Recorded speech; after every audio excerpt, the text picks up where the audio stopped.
নম্বর হাদিস শরীফ কুম ফিদ দুনিয়া কান্নাকা গরিবুন আও আবিল সাবিল আলাতা দুনিয়াতে এমনভাবে থাকো যেমন কোনো মুসাফির বা পথিক থাকে।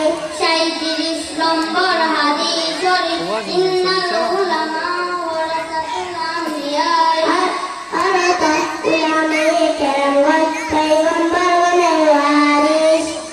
38 নম্বর হাদিস শরীফ আদ-দারু আলাল খায়রি কাফাইলিহি আলাতা যে ব্যক্তি কোনো ভালো কাজের পথ দেখায় সে ভালো কাজ করার মতো সওয়াব পায়। 39 নম্বর হাদিস শরীফ মিনাল আইনি নাজরু